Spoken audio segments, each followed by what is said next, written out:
30 ans de réclusion criminelle avec une période de sûreté de 20 ans.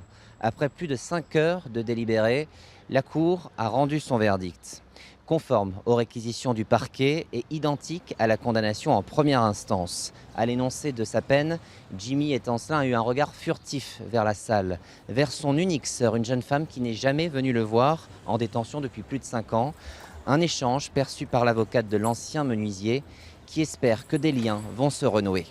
Il est un peu assommé par la décision et je verrai avec lui ce qu'il en tirera par la suite sur un éventuel pourvoi en cassation et plus simplement sur l'avenir, puisque s'il n'y a pas de pourvoi, il y aura une peine d'emprisonnement à effectuer, donc selon quelle modalité, où, comment. Et puis la sortie surtout, parce qu'il faut préparer sa sortie dès maintenant presque. La défense a 5 jours pour se pourvoir en cassation. Et si la procédure en reste là, dans 15 ans, de premiers aménagements de peine pourront être envisagés.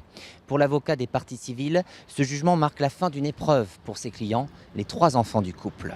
C'est un soulagement pour mes clients, tant en ce qui concerne le résultat que le sentiment que cette affaire va enfin être terminée. En tout cas, c'est ce qu'ils espèrent.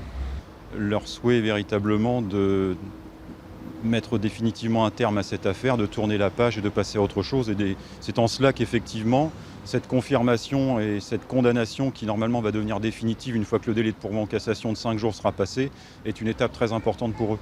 Un couple d'amis des époux Franck, très proche de la famille, était présent durant tout le procès et nous témoignait de la douleur toujours aussi intacte des enfants. Jimmy Étancelin, lui, est reparti en prison, là où un quotidien rythmé le rassure, sa bulle, en quelque sorte, nous confiait son avocate.